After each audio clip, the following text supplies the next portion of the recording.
¿Les parece si en honor al tiempo partimos? Yo sé que venían algunos atrasados, pero no sé, Juan Pablo, si te parece. Dale. Excelente. Hola, buenas tardes. Perdón, estoy a tres bandas. Muchas gracias por la oportunidad de escucharlo. Perfecto, de nada, pues. Bueno, vamos a partir en honor al tiempo en esta sesión de revisión de sentencias que tenemos en Achigán. Primero que todo, darle las gracias a la Asociación Chilena de Derecho Ambiental por permitirnos estar en esta sesión, que trataremos los últimos criterios jurisprudenciales de las reclamaciones a las declaratorias de humedales urbanos. Esta presentación la realizaré en conjunto con Felipe Pavés. Felipe Pavés es abogado de la Universidad de Talca, tiene magíster en Derecho Ambiental en la Universidad de Finisterra y se desempeña como jefe de carrera de la Escuela de Derecho de la Universidad de Finisterra. Compartimos el curso de Derecho Ambiental, de Derecho de Agua y Derecho Mineros en esa universidad. Y hace poco publicó una publicación respecto a los criterios jurisprudenciales, pero en ese caso era de los tribunales superiores de justicia de la Corte de Apelación y Corte Suprema en el año 2018 que advirtió respecto a los humedales urbanos. Bueno, por mi lado, mi nombre es Sebastián Herrera, yo soy abogado de la Universidad Católica con magíster en Derecho Ambiental en Melbourne, soy socio del estudio jurídico La Trop Mujica Herrera 10 Abogados, soy profesor de Derecho Ambiental y bueno, me dedico a este tema, también profesor de Derecho Ambiental de la Universidad Finisterra.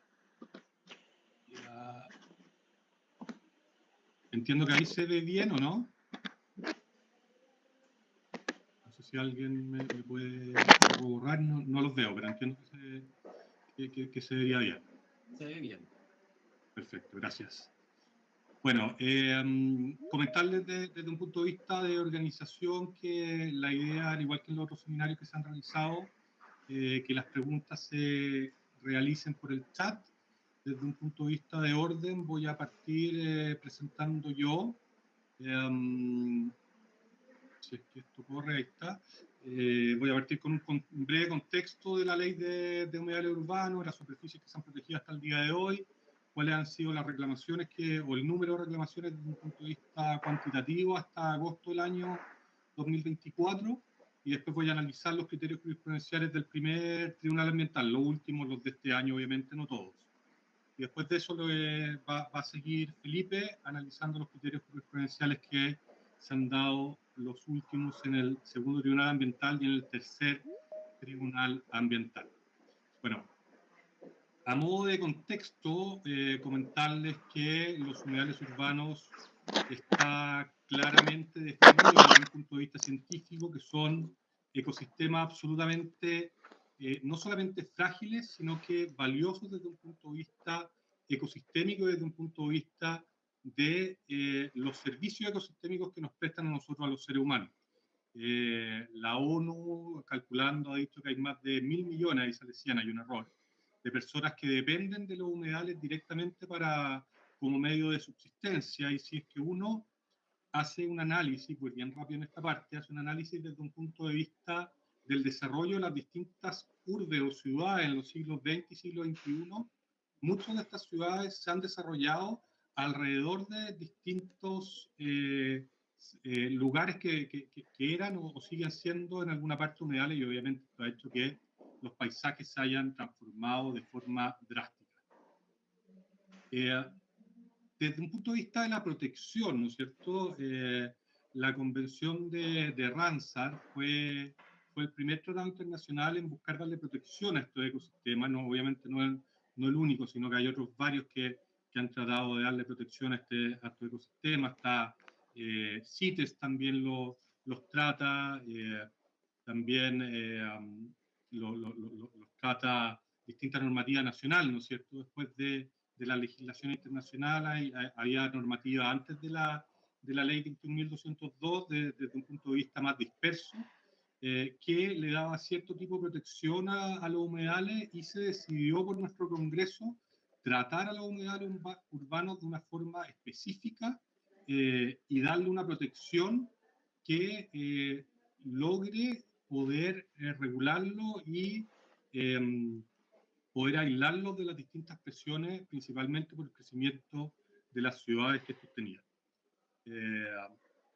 Esta regulación es bastante inédita en el sentido de que para establecer dicha protección no es necesario que se pase por Contraloría General de la República, no es necesario que se vaya a Consejo de Ministros de Sustentabilidad, y tampoco es importante para otorgar la protección de humedales urbanos si la propiedad sobre la que estamos es propiedad privada o propiedad pública, y si es que es propiedad privada no es necesario contar con la autorización o voluntad del dueño de este terreno. Entonces, obviamente esto hace que a modo de contexto sea importante para después entrar en materia con respecto a los distintos conflictos que ha generado esta regulación. Bueno, además de la ley, existen distintas regulaciones ya a nivel normativo, a nivel de guías, que es el Decreto Supremo 15, que es el Reglamento de Humedales Urbanos, donde establece los criterios para sustentables y establece también los procedimientos sobre los cuales se crean los distintos humedales urbanos. Dice que para que existan los humedales urbanos tiene que haber o darse o existir al menos un criterio de delimitación entre los tres criterios de delimitación de humedales urbanos, que son suelos hídricos, régimen hidrológico y vegetación hidrófita. Estos criterios son luego detallados por la guía de delimitación de humedales urbanos. Al día de hoy, desde un punto de vista cuantitativo, existen 4.437 hectáreas de humedal declarados de oficio por el Ministerio de Medio Ambiente, que son 33 humedales urbanos, que es la primera forma por la cual se pueden declarar humedales urbanos, y desde un punto de vista de solicitud municipal, existen casi 8.000 hectáreas y 79 humedales urbanos a lo largo de nuestro país.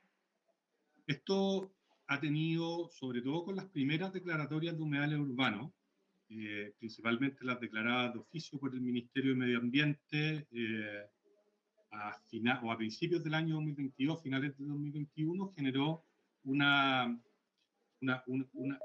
gran número de reclamaciones, y dentro de estas se pueden encontrar en el primer tribunal ambiental. Al día de hoy han existido 12 reclamaciones, en el segundo tribunal ambiental 24 y en el tercero 51. Y ya a más de 4 años de la dictación de la ley de humedales urbanos, tenemos 6 sentencias en el primer tribunal, son todas del mismo humedal urbano, 14 en el segundo tribunal y 19 en el tercero. Esto cambió también de forma drástica la configuración de número de causas que tenía cada uno de los tribunales. El que menos tenía era el tercero, pero luego de la dictación de la ley de humedal urbano, el tercero pasó rápidamente a subir su número de causas que tiene.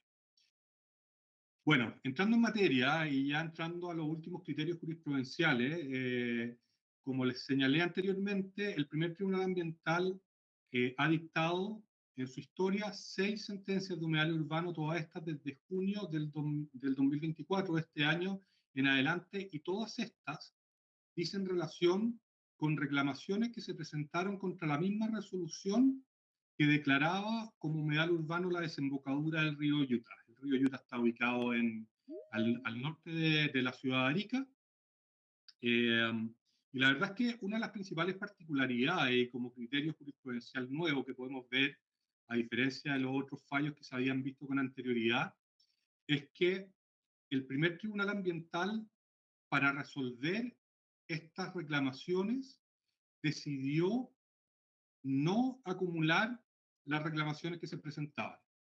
Consideró o acogió las reclamaciones de algunos de los demandantes, en este caso documentales que yo fui uno de los reclamantes de una de estas sentencias.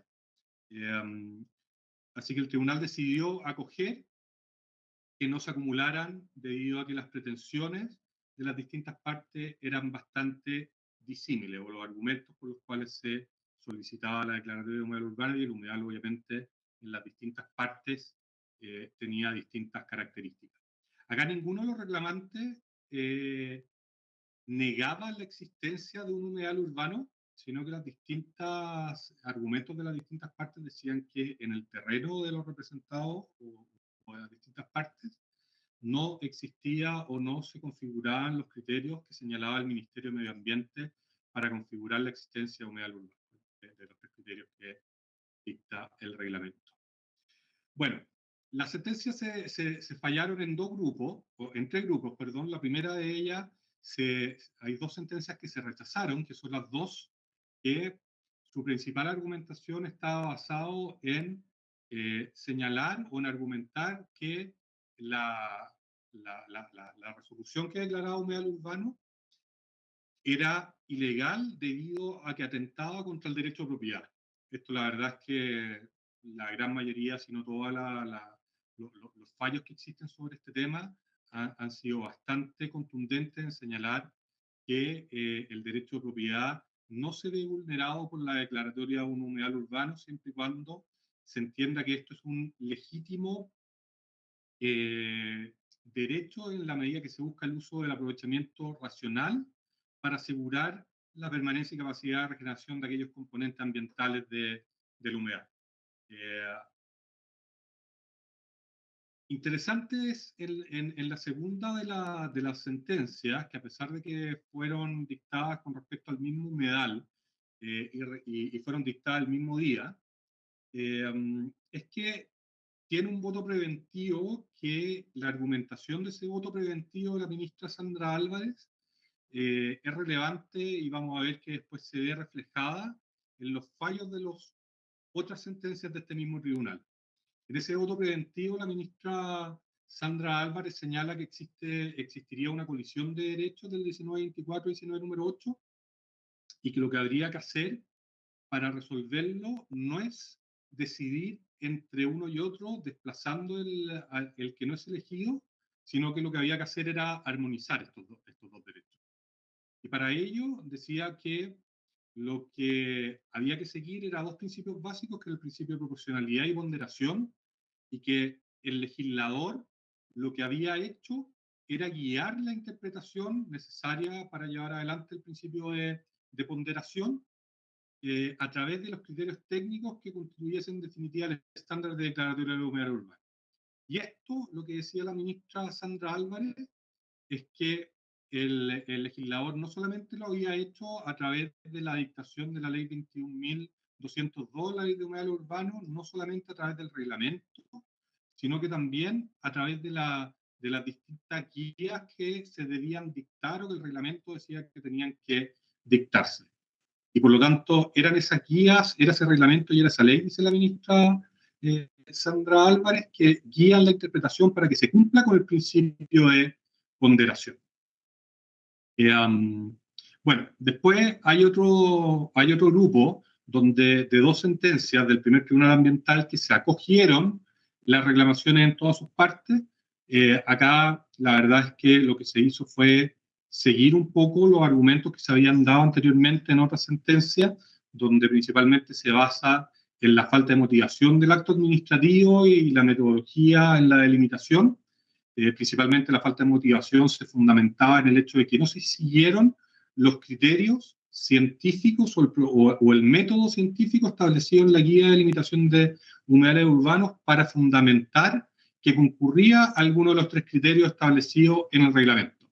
En este caso, el criterio principal era la presencia de vegetación hidrófita. El Tribunal Ambiental hizo una visita a terreno, ¿no es cierto?, una inspección personal del tribunal, donde sacó estas dos fotos que fueron acompañadas al expediente por el tribunal, en lugares donde el Ministerio de Medio Ambiente decía que había humedal, pero la verdad es que a juicio del Ministerio de Medio Ambiente la validación de los criterios no siguieron ningún tipo de rigor científico, no siguieron la grilla, las transectas que establecía para poder delimitar y establecer de que efectivamente se configuraban los criterios de vegetación hidrófita, que era el criterio alegado en este caso.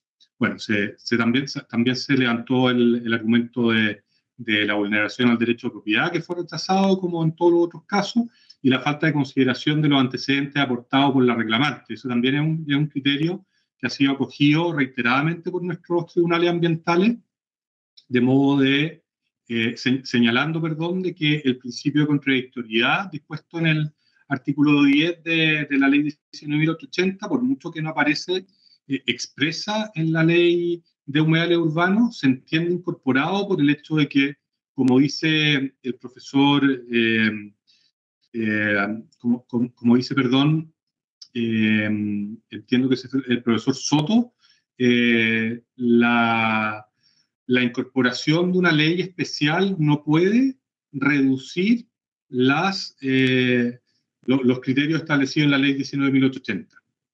¿Ya? Entonces, por lo tanto, el principio de contradictoriedad va a tener que estar incorporado, y para que se dé ese principio de contradictoriedad se tienen que considerar y no solamente mencionar de que se tuvo a la vista los antecedentes aportados en el procedimiento, en la parte arreglada del procedimiento, ¿no es cierto?, de la ley de humedales urbanos. Bueno, la reclamación 71 del 2022 sigue lo mismo que la anterior principalmente. Estas fotos también son del expediente de ese procedimiento, el mismo humedal. Estas son partes que fueron declaradas humedales urbanos, las dos fotos que aparecen por el Ministerio de Medio Ambiente. Se estableció nuevamente los mismos argumentos y el Ministerio hizo el mismo análisis. Y después, finalmente, y antes de pasarle la palabra a Felipe para que siga con la sentencia de humedales urbanos de los segundo y tercer tribunal, es relevante destacar la última sentencia y el último grupo donde no se acogió totalmente, sino que se acogió parcialmente la solicitud de declaratoria de humedal urbano.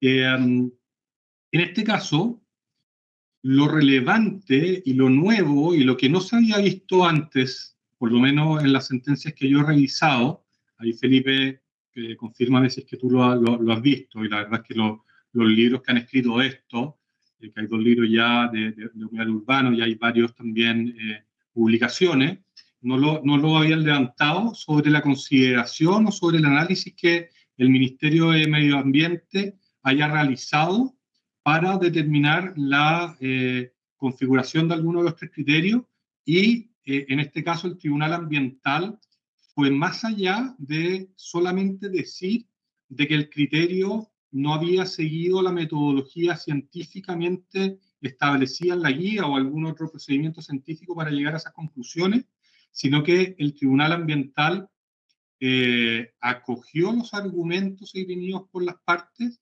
señalando que la vegetación que el Ministerio decía que era vegetación hidrófita, y era una vegetación que la guía señalaba como vegetación hidrófita, no era realmente una vegetación hidrófita en todos los casos, sino que era de aquellas especies que eran facultativamente hidrófitas, es decir, pueden vivir como hidrófitas, con sus raíces permanentemente en el agua, y podían tener también vivir en otro tipo de condiciones. Ahí se acompañó por los reclamantes una senda literatura y expertos también en vegetación, de que argumentaron de que esta especie, la grama salada, era una especie que tenía gran plasticidad y era colonizadora de dunas, y por lo tanto podía vivir tanto en humedales como en otro lado, y por lo tanto el argumento establecido por el Ministerio de Medio Ambiente para comprobar de que existía uno de los criterios de la guía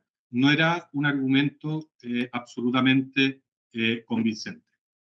Eso el Tribunal Ambiental lo acogió y señaló de que tanto la guía de humedales urbanos como la guía que se tuvo referencia para realizar la guía de humedales urbanos, una guía de Estados Unidos, de US Corp, establecían de que en el caso de que existiese este tipo de vegetación, era absolutamente necesario que concurriera algún otro tipo de los otros 2 indicadores o criterios asociados, ya sea al régimen hidrológico o asociado a suelos hídricos. Es decir, en este caso ya no era necesario solamente acreditar la existencia de uno de los criterios, sino que era necesario que el Ministerio de Medio Ambiente acreditara la existencia de al menos 2 de estos. Y otra de las particularidades de este fallo es que este fallo, a pesar de declarar nula la declaración de humedales urbanos y ordenar retrotraer el procedimiento hasta la etapa de un nuevo análisis técnico, es que establece que se debe, para la realización de cualquier tipo de proyecto o actividad que pudiese llegar a alterar este humedal urbano, se tienen que seguir con las disposiciones legales aplicables en materia de protección ambiental y especialmente a lo dispuesto en el artículo 10 de la ley 19.300 en la letra S.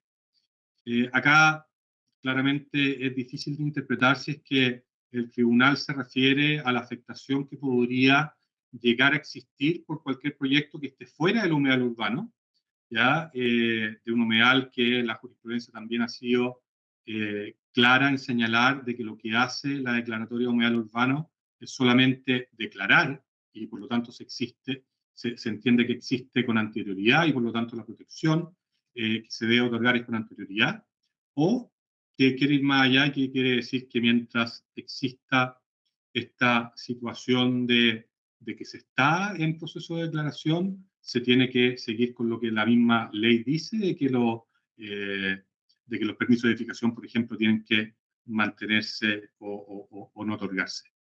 Bueno, con respecto a reflexiones finales, la expropiación regulatoria o el argumento de la vulneración al derecho a propiedad, a los tribunales han sido consistentes en declarar que no. Como ya señalé, el humedal urbano es la única figura de protección ambiental donde un predio no requiere consentimiento del dueño.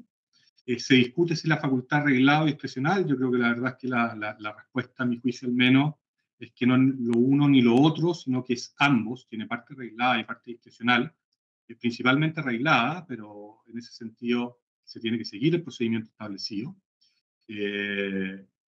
Y se ha discutido también sobre los efectos de la nulidad, y acá, como hemos visto, los tribunales han seguido o han determinado que los efectos son disímiles, incluso con la declaratoria de un mismo humedal han señalado en una parte, en algunos fallos, que los efectos son totales y en otro que los efectos son parciales y por lo tanto es retrotraer. La verdad es que acá la interpretación de cómo se tiene que llevar adelante va a quedar en conversaciones, me imagino yo, entre el Tribunal Ambiental y el Ministerio de Medio Ambiente.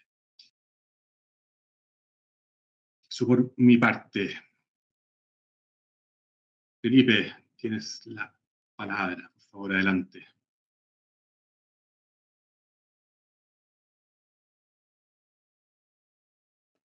Hola, sí, ahora sí, perdón, que estaba tratando de compartir la pantalla. Lamentablemente no veo ahora si es que se ve bien. Esa es mi pregunta, ¿se ve? Sí, se ve perfecto. ¿Se ve perfecto? Ah, ya, muy bien. Hola, buenas tardes, muchas gracias por la invitación. Particularmente a Sebastián, que me invitó a participar con él en esta exposición. Bueno, lo que vemos acá son las causas que han ingresado desde enero hasta julio de este año entre el segundo y tercer tribunal ambiental, y también acá incorporé también la Corte Suprema. Acá lo importante de este análisis es ver que la gran cantidad de sentencias se dictaron en enero y en mayo.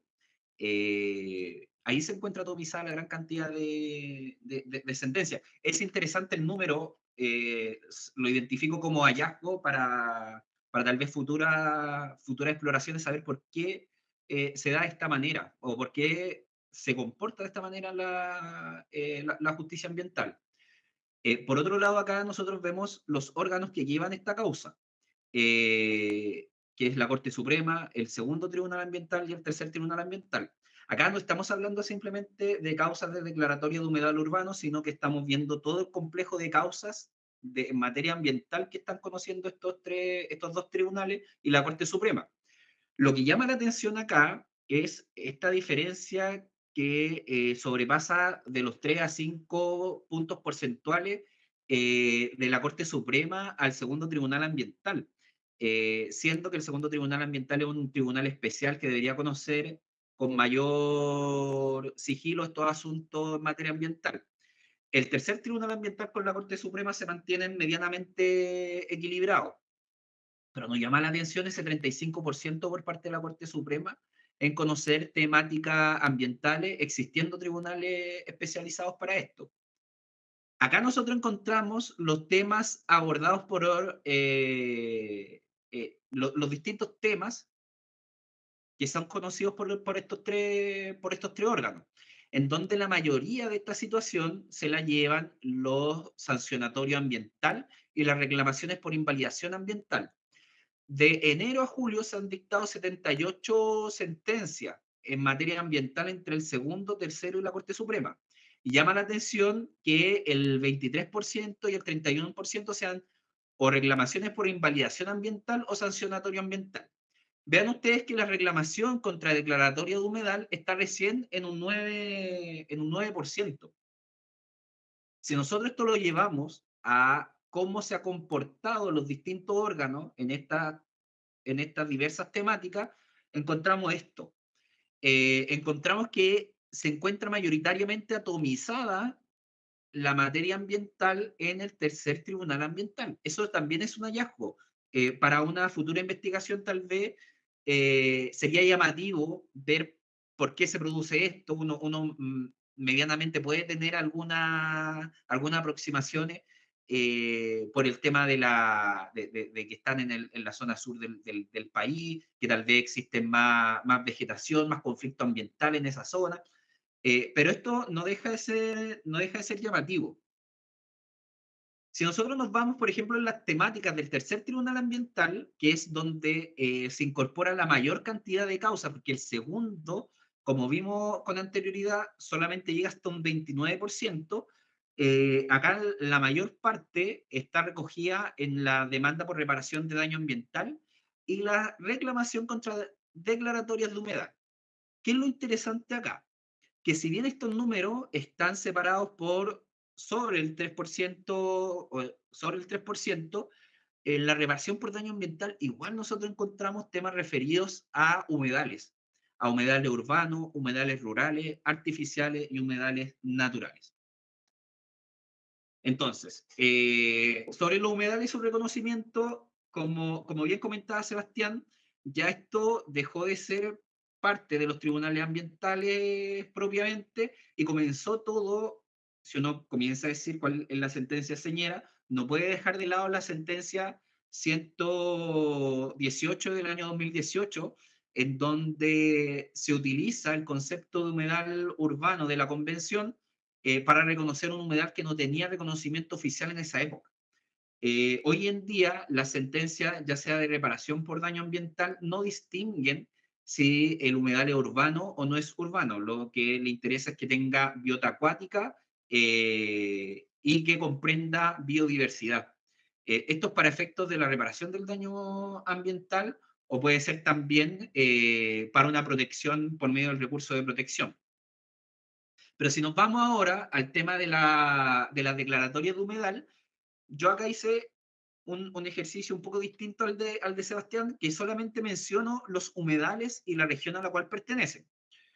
Y las instituciones que abordan estos humedales. Y vamos a partir primero con la aplicación de los principios del debido proceso administrativo, la transparencia, la contrariedad y la publicidad. Y en este sentido nosotros encontramos el humedal Escuadrón Laguna Quiñeco en la región del Biobío, que en este caso los reclamantes lo que fueron a alegar es que faltaban piezas en el expediente administrativo. Vamos a ver que todos los mayores problemas que presenta el derecho administrativo en general se pueden ver en las declaratorias de humedal.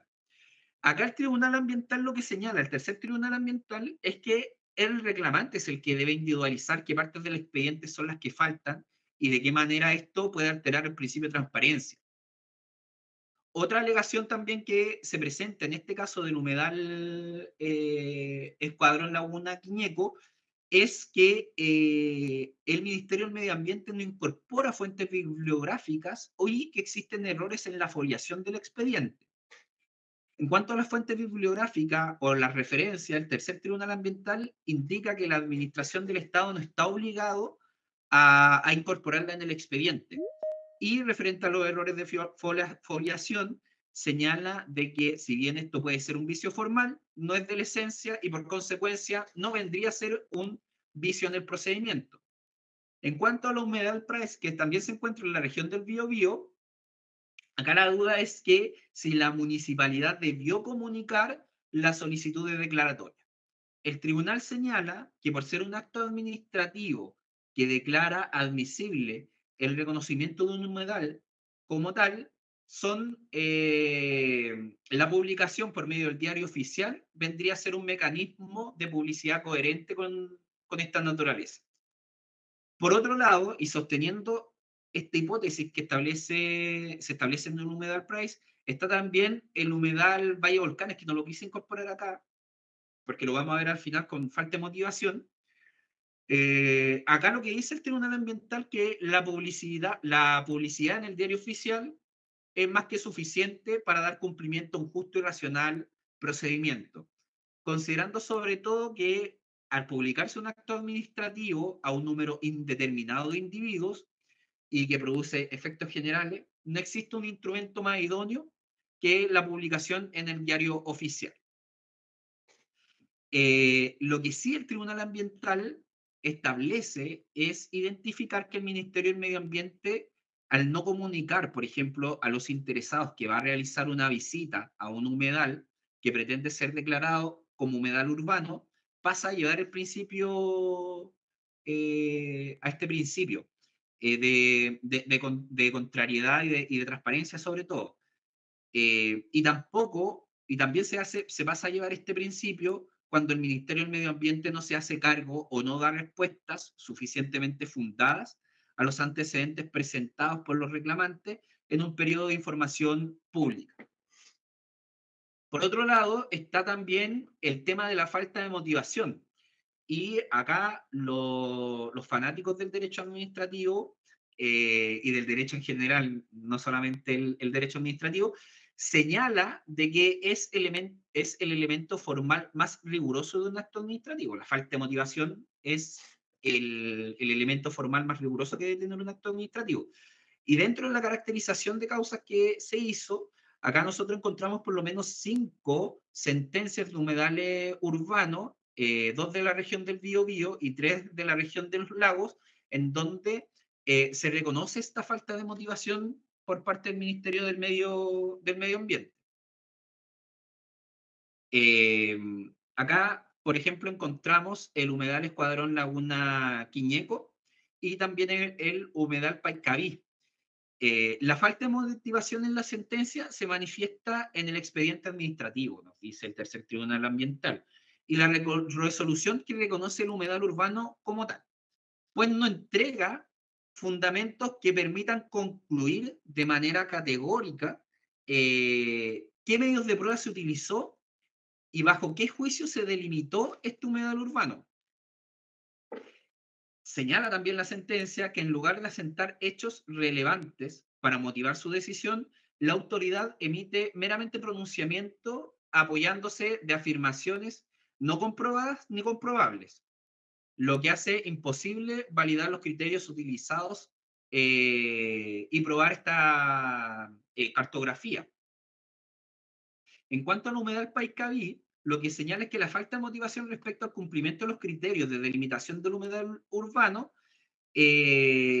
principalmente acá hace un tirón de oreja al Ministerio del Medio Ambiente, el Tribunal Ambiental. Lo que dice es que el Ministerio del Medio Ambiente debió considerar los criterios y los antecedentes expuestos en la sentencia y respetar el sistema de garantía procedimental en la ley 19.880 en el evento de realizar un nuevo procedimiento de declaratoria de humedad. Que eso igual lo señala el Tribunal Ambiental, pero con posterioridad van a seguir ocurriendo estas situaciones, como vamos a ver un poquito más adelante. A ver, no sé si avanzó. Ahí está. Entonces, acá tenemos también el humedal Rubellán, que también es de la región de los lagos, en donde acá lo importante es la pregunta que aparece ahí al inicio. La deficiencia técnico-metodológica puede traer como consecuencia que el acto administrativo que declara un humedal urbano como tal se deje sin efecto por falta de motivación. Bueno, la respuesta es que sí, siempre y cuando sea una deficiencia metodológica y técnica en los antecedentes y la debida valoración. En este punto, el Tribunal Ambiental establece que la motivación exige proporcionar información para aprobar los supuestos de hechos que permitan reconocer un humedal y su extensión, por lo que se debe escrutar la información y los antecedentes contenidos en el expediente administrativo. En este sentido, lo que recalca el tribunal es que la sentencia debe establecer la delimitación y la correspondencia con los requisitos que sean de carácter objetivos y verificables. Para estos efectos, los verbos rectores importantes acá son que los antecedentes deben ser objetivos y verificables. Acá, por ejemplo, cuando hablamos de falta de motivación, no podemos dejar de lado este humedal Valle Volcanes que también se encuentra en la región de los lagos. ¿Cuál es el vicio del procedimiento que se presenta acá? Por un cambio en la superficie del humedal, se pasó de 26,8 hectáreas a 189,3 en la delimitación final. Y esto se basó meramente con visitas que realizó el Ministerio del Medio Ambiente. ¿Cuáles son las críticas que se hace a estas visitas que realizó el Ministerio del Medio Ambiente? La principal crítica es la desprolijidad. ¿Por qué? Porque se consta en el expediente que faltaron los nombres de los miembros del Ministerio del Medio Ambiente que participaron en esas visitas. No se notificó a los particulares, porque en estos humedales estaban dentro de predios de particulares, no se notificó de esa visita. Tampoco existe una notificación al público en general.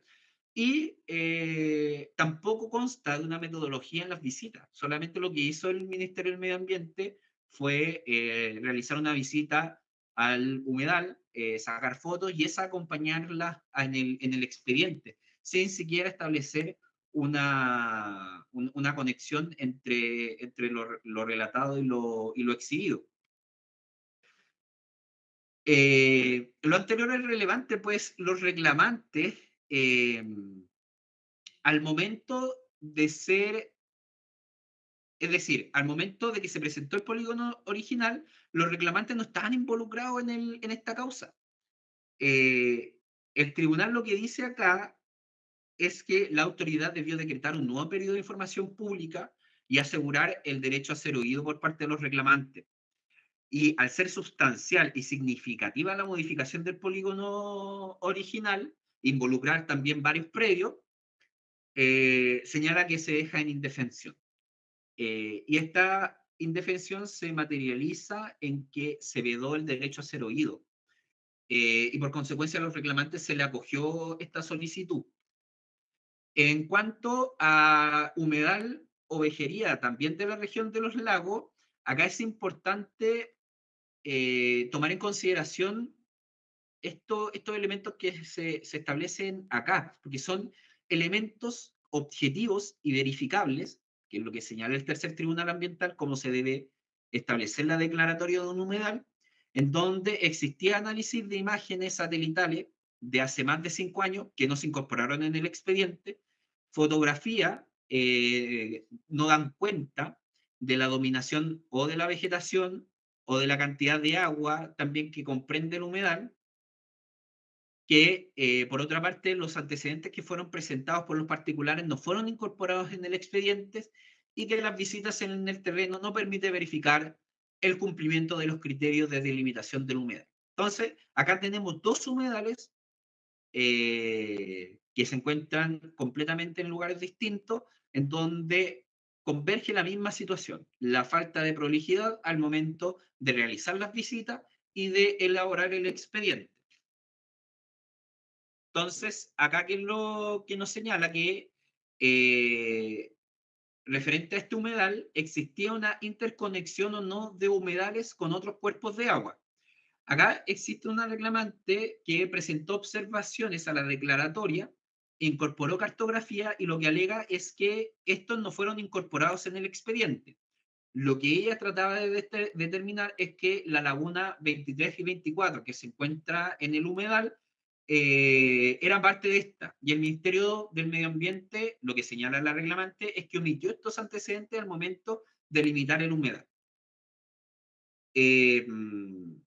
Bueno, se rechaza esta reclamación y acá se rechaza principalmente debido a que sí se fueron tomados en consideración los reclamos, o sea, los antecedentes presentados por esta reclamante, se tomaron en consideración para efectos de tomar la decisión y en base a eso señalaron que no existía entre los cuerpos de agua y el cuerpo principal del humedal una conexión necesaria, además de encontrarse fuera de los límites urbanos, que también es otro tema que es relevante para otra causa que vamos a ver más adelante. Por otra parte, a juicio del tribunal, la desconexión de la laguna 23 con el resto de los humedales declarados no parece evidente, como se afirma en la resolución, pues existe una falta de evidencia en el expediente que justifique esa desconexión. Y acá lo importante de este caso, de este humedal, es que se toma en consideración no solamente la conexión del agua superficial, sino que también la conexión del agua subterránea, que acá hace una mención el tercer tribunal ambiental en esto, que en cuanto a la laguna 24, el tribunal determinó que aunque existían antecedentes de conexión, el Ministerio del Medio Ambiente no entregó los antecedentes o fundamentos técnicos sobre una eventual conexión de la superficie o de lo subterráneo entre estos cuerpos de agua. Y descartó la conectividad hídrica superficial. Sin embargo, es posible establecer que pueda existir una conectividad subsuperficial, señala el Tribunal Ambiental. Eso yo lo encontré por lo menos llamativo en este sentido. Otro tema también relevante es lo que pasa con la consulta indígena y la participación ciudadana. Todas estas sentencias son de los últimos 6 meses y se puede sacar muchos, sobre todo en falta de motivación. Pero referente a la consulta indígena y la participación ciudadana, en esta sentencia del humedal Pozo y de Rancura señala que el Ministerio del Medio Ambiente infringió una obligación convencional a la que se sometió el Estado de Chile al no cumplir su obligación de consulta previa a los pueblos originarios. Y en este sentido lo que dicen es que el acto que reconoce un humedal como urbano tiene la naturaleza de ser un acto de gravamen al limitar el derecho de dominio y altera la estrecha relación que puedan tener los pueblos originarios con su territorio y los recursos que allí se encuentran. ¿Qué vicios se pasaron a llevar acá en esta declaratoria de humedal? Que es llamativo lo que dice, que por una parte, al ser un gravamen al derecho al dominio y al estrechamente estar relacionado con un pueblo originario, se tuvo que haber hecho una consulta indígena en este caso, en la declaratoria del humedal. En este proceso, los vicios que existieron o que detecta el tercer tribunal ambiental es primero que lo declarado como un humedal es la orilla de un lago, por lo que se debería haber aplicado otra normativa completamente distinta.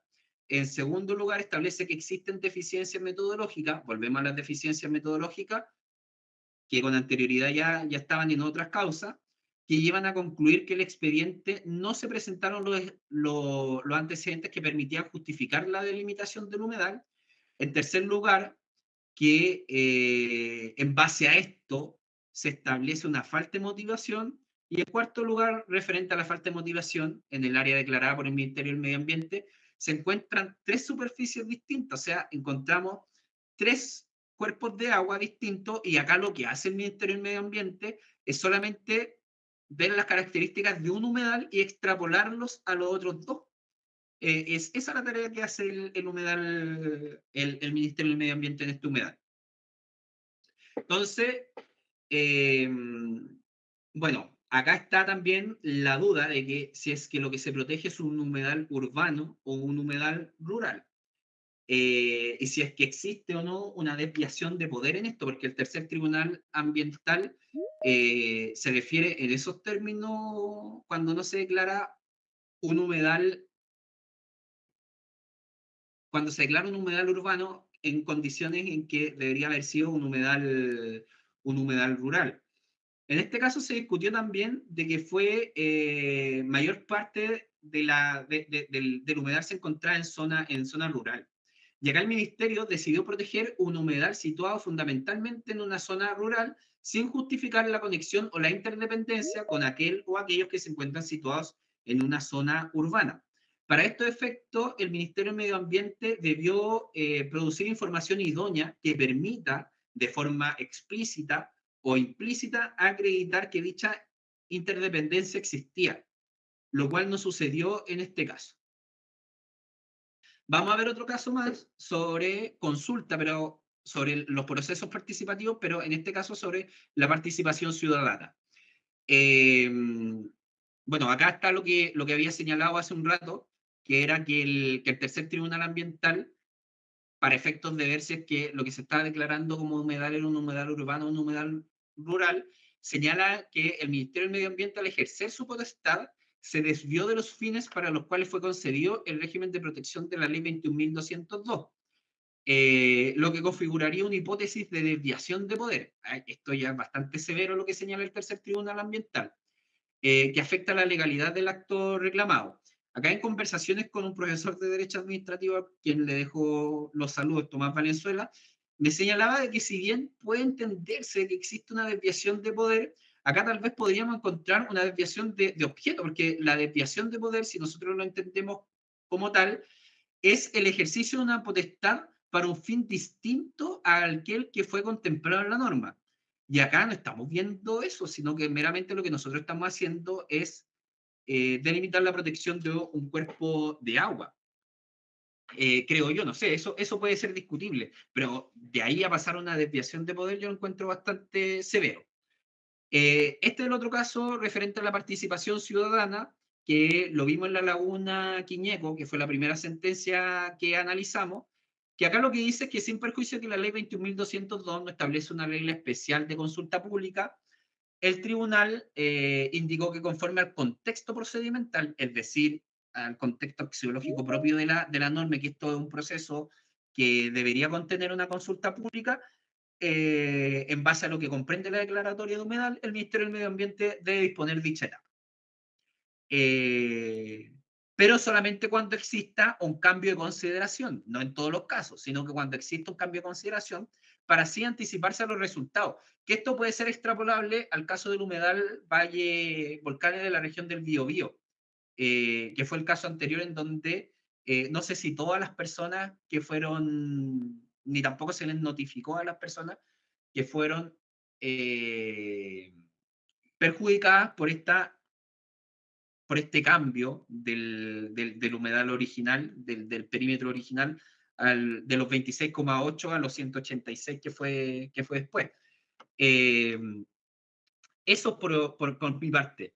Reflexiones que uno puede tomar sobre estos casos de los humedales es que hay un tema pendiente ahí de que se están atomizando todas las causas de los humedales en el tercer tribunal ambiental, que si bien este tercer tribunal ambiental en más de una oportunidad ha hecho un llamado de atención a la prolijidad al Ministerio del Medio Ambiente en el expediente, en la metodología diseñada, el Ministerio del Medio Ambiente sigue incurriendo en los mismos vicios que necesariamente podría traer como consecuencia que con posterioridad el Tribunal Ambiental acoja estas reclamaciones y deje sin efecto esta declaratoria de los humedales, porque no son vicios formales subsanables, son vicios de fondo, son vicios de una falta de metodología adecuada y de una falta de motivación.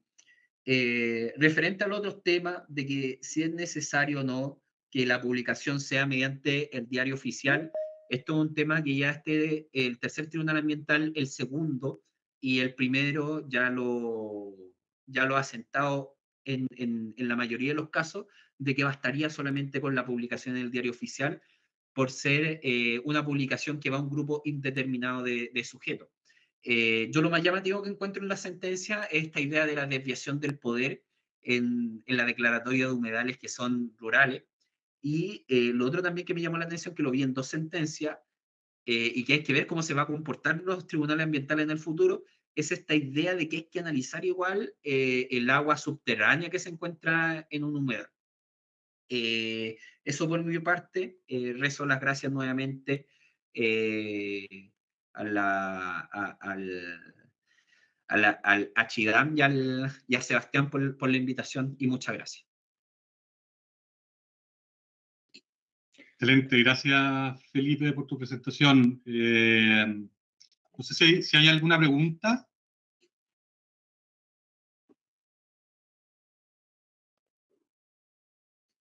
Iván. Sí, hola, buenas tardes y muchas gracias por la exposición, muy buena. Siempre útil escuchar la voz de los expertos en estos temas, y principalmente porque se han dado muchas sentencias, ha habido muchos casos en relación a este tema muy particular de los humedales urbanos. Esta ley ha dado demasiada litigación, creo yo, innecesaria, porque no sé cuál es la justificación definitiva, que a pesar de haber un reglamento, una guía, en definitiva, como dice Felipe, el ministerio siga incurriendo en los mismos vicios, o sea, procedimentales, de limitación, en fin. Yo no sé si ustedes tienen la estadística de cuántas de estas sentencias, en definitiva, que se han dictado desde la dictación de la ley, los tribunales han determinado que el ministerio lo hizo realmente bien, o sea, en la delimitación. Porque parece que siempre hubiera algo que objetar, ¿no? Eso por un lado. Lo otro es, ¿qué creen ustedes? Una pregunta, ¿qué creen ustedes? ¿Por qué se debe esta desprolijidad que ustedes mencionaban? Tal vez apresuramiento, tal vez ansiedad del ministerio de tratar de... Hay compromisos internacionales, o sea, está la ley del SBAP, hay compromisos de biodiversidad, creo que son 30, una cosa así, no me acuerdo exactamente, pero hay como una ansiedad de lograr la declaración de muchos sitios prioritarios en muchas áreas protegidas, entre ellas humedales urbanos. Y eso hace que muchas veces se pierda, no quiero decir objetividad, pero prolijidad, como ustedes bien lo mencionan, o sea, no hacer las cosas como se debiera hacer, especialmente considerando que hay intereses contrapuestos aquí, intereses involucrados, aquí no son terrenos fiscales, en su mayoría los que se declaran humedales, sino que son terrenos privados, que por más que sean limitaciones al dominio, igual es una afectación, sin duda. O sea, ahí, desde luego, te produce una desvalorización de la propiedad al tener una declaratoria de humedal. Eso va a empezar. Entonces, ¿qué creen ustedes? Básicamente eso, ¿qué creen ustedes? ¿Por qué tanta litigiosidad en esta materia? ¿Por qué se ve la desprolijidad del ministerio? Y tal vez puede ser un poco ya lo que les he mencionado. Te agradezco la pregunta, Iván. No sé si parece, Felipe, déjame contestar y tú complementas. Sí. A ver, con respecto a lo primero, yo tengo la estadística hasta finales del 2023, donde era más o menos parejo las que se acogían y las que se rechazaban. Hasta finales del 2023 eran 12 las que se habían acogido y 11 las que se habían rechazado, y principalmente las que se rechazaron fue porque el principal argumento sobre los que los reclamantes sostenían la reclamación era por la vulneración al derecho de propiedad. Creo que es posible afirmar sin temor a equivocarme que las últimas sentencias que se han dictado este año han sido mayormente acogidas las reclamaciones por los tribunales ambientales. Yo creo que las causas acá son múltiples. Yo creo que lo primero que tenemos aquí es que primero a mi juicio hay un problema en la ley. ¿ya? A diferencia de todas las otras áreas colocadas bajo protección oficial, áreas protegidas, donde hay un ejercicio bastante compartido entre el Ministerio de Medio Ambiente y otros órganos, teniendo que pasar por consejos ministros de sustentabilidad, donde ya hay una ecuación, donde ya hay una ponderación de otros valores de la sustentabilidad, no solamente de los criterios ambientales, que normalmente son los que priman en el Ministerio de Medio Ambiente, sino que se incorporan criterios sociales y criterios económicos. Acá en esta ley pasa solamente por el Ministerio de Medio Ambiente, no pasa por Contraloría, y yo creo que eso hace ya que se genere bastante posibilidad de que haya alguna controversia. Otro es el hecho de que también es inédito en esta ley, de que se pueden interponer este gravamen al derecho de propiedad sin ningún tipo de opinión del dueño, ¿ya? Lo otro, para poder declarar un sector de naturaleza o un parque nacional o algún otro tipo de protección oficial o área protegida, se requiere la voluntad del dueño, en este no. Y efectivamente yo estoy de acuerdo contigo, Iván, en que hay algo también en el hecho de que, bueno, cuando se dictó la ley, ya esto es más subjetivo, pero tiendo a pensar de que hubo una meta también en el gobierno pasado de dictar una cierta cantidad de humedales antes del término de gobierno, se corrió, es difícil llegar a eso, y la verdad es que muchas veces se pasaron de largo, algunos seguirán la metodología por llegar a la meta. Y la última causa que yo trataría, o creo que es importante agregar, es el hecho de que los municipios tienen la facultad de iniciar este procedimiento, y la verdad es que hay muy pocos municipios que tienen las competencias técnicas para poder cumplir con lo que la guía de humedales urbanos establece, para poder delimitar cuáles son los delindes, ¿no es cierto?, de este humedal. O sea, una cosa es decir, aquí hay un humedal, y otra cosa es decir, cuáles son las hectáreas que abarca y cómo voy a poder establecer el polígono, y eso requiere una competencia científica donde los municipios no tienen la competencia, las distintas seremías no tienen la capacidad numérica de profesionales para poder prestar la asistencia, y muchas veces se prefiere, o se ha preferido, creo yo, pasar de largo un poco el rigor científico en vista a poder avanzar en la protección de humedales que en general sí existen, pero el problema está en la delimitación y cuál es el número de hectáreas que se va a proteger. O sea, ahí, Felipe, si me quieres complementar. Sí, no, o sea, yo creo que va en el mismo, en el mismo tenor. Igual, por ejemplo, cuando comenzamos a ver este tema con Sebastián, de los humedales, estamos hablando de los humedales de este último año, de estos últimos 6 meses. O sea, ni siquiera un año completo, son 6 meses en donde ya se han dictado por lo menos unas 12, 15 sentencias de humedales, que si bien uno dice ya, puede que sea un 25% de las causas que se conocen, estamos hablando que es un cuarto de las sentencias dictadas por un tribunal ambiental que conoce otras 20.000 cosas más. Entonces, sin duda es un tema es un tema de litigiosidad que está muy, muy, muy presente. Y no solamente sobre la declaratoria de humedal, por lo menos en el tercer tribunal ambiental y en la Corte Suprema en estos últimos 6 meses han salido 4 sentencias de reparación de daño ambiental, en donde están incorporados también humedales, en donde la Corte señala también de que no es necesario que un humedal tenga protección oficial para que se proteja la biodiversidad que lo integra.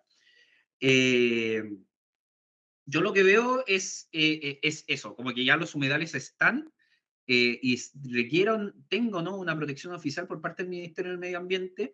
Eso no deja de lado de que después cualquier interesado pueda interponer una demanda de reparación de daño ambiental ante un tribunal ambiental o un recurso de protección por daño a la biodiversidad y al ecosistema de los humedales en una corte de apelación. Entonces, esos son temas que como que siempre van a estar van a estar ahí.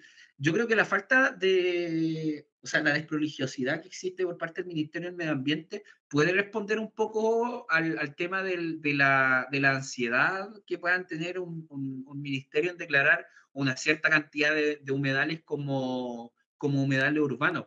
Pero hay cosas que yo digo no tienen, o sea, no es una desprolijidad pasarse de 26 hectáreas a 189, meter a 2 dueños de propiedades privadas entre medio. O sea, hay una cantidad, y eso solamente en base a fotografías del ministerio, a visitas del ministerio, y en el expediente no te dicen quién va, no se notificó a lo interesado, no se notificó al público, solamente apareció en el expediente, y estos reclamantes que vengan a tener conocimiento de esto cuando se notifica la resolución del Ministerio del Medio Ambiente, yo eso ya encuentro que pasa un poco el límite de la desprolijiosidad.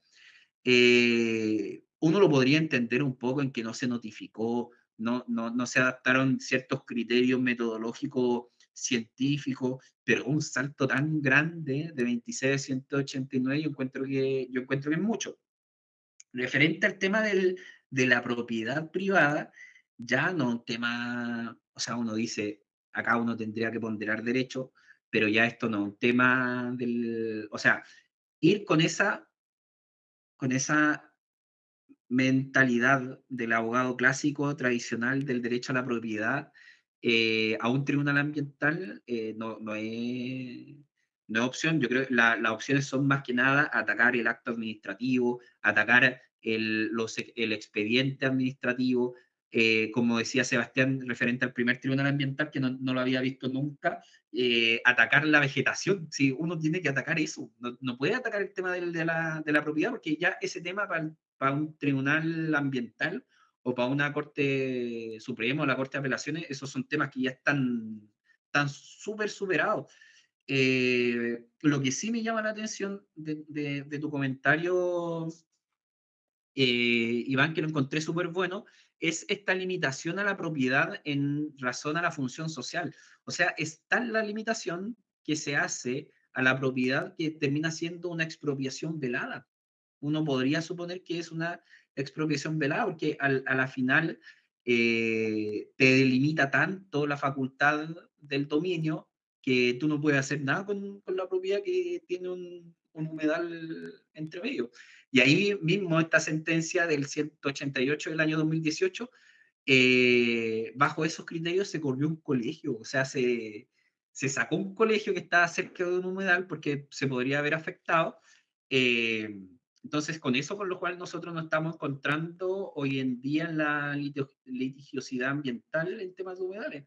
Es un tema súper controvertido. Y uno está como constantemente, Sebastián puede opinar lo mismo, que está constantemente pisando huevo, tiene que buscar la manera de atacar el acto, atacar el humedal, atacar la vegetación y ver eso. Si no, no, pero irse con la idea de que la propiedad privada, el dominio y esas cosas ya está extremadamente superado.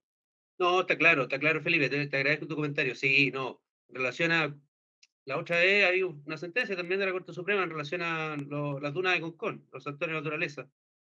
También, no son limitaciones, en definitiva, no dan derecho a indemnización, no son expropiaciones. Por lo tanto, yo creo que ese tema está zanjado también, ¿no? Pero le agradezco los comentarios, muy buena exposición. Muchas gracias, Iván. Excelente.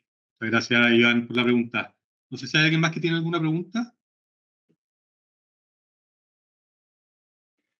Bueno, de nuevo verla, Sebastián, Felipe, les agradecemos a nombre de Chiam. Estuvo súper interesante, súper completa la exposición, la verdad. Un repaso, digamos, completo de la línea de tiempo. Así que la verdad es que revistió mucho interés.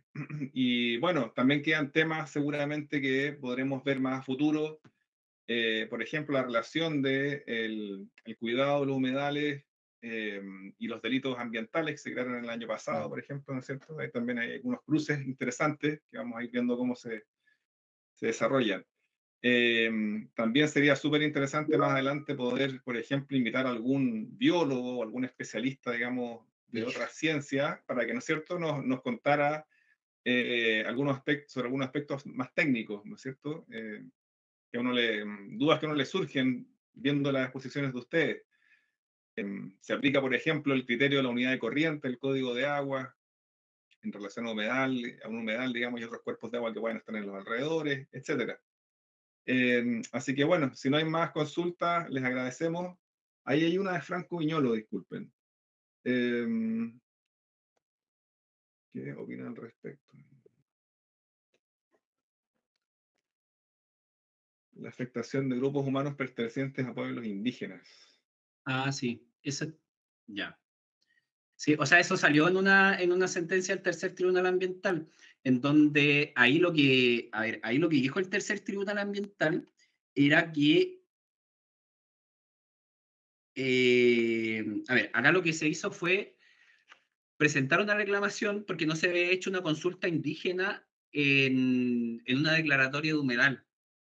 Y acá lo que dijo el tercer tribunal ambiental, que es medianamente importante, es que como se limita el dominio y como esto puede incorporar una transgresión a los pueblos indígenas y a los recursos de los pueblos indígenas en el respectivo humedal, se debió contar con una consulta indígena. Y que por consecuencia acá el Ministerio del Medio Ambiente tuvo que haber asumido eso y estaría violando este derecho y el convenio también. Eso es como lo único que salió en estos últimos 6 meses y en donde se hace acá, y acá también está porque uno dice, el derecho a la propiedad está súper superado este tema, pero por ejemplo en este de los pueblos indígenas, esta sentencia que apareció de la humedal ovejería, parece que, ahí dice no, acá se importa que la declaratoria de humedal limite el dominio, y como limita el dominio, debe un humedal que se encuentra y que es perteneciente a un pueblo indígena, o un pueblo originario, se tuvo que haber hecho la consulta indígena. Entonces ahí el Tribunal Ambiental adopta otro criterio, que es un poquito más feliz, por así decirlo, a los pueblos originarios. No sé si con eso se responde medianamente. Claro, y seguramente también el estándar en relación a los pueblos originarios es distinto, en el sentido que no se exige, no se requiere, digamos, la titularidad de un derecho de dominio stricto sensu. Puede también haber un uso ancestral, ¿no es cierto? Qué sé yo, el desarrollo de prácticas ceremoniales, etcétera. Algún tipo, digamos, de raigambre, de raíz en el territorio, digamos, ya puede ser suficiente para que se requiera el proceso de consulta. Así que bien, Iván, tú tienes la mano levantada, no sé si quieres consultar algo más.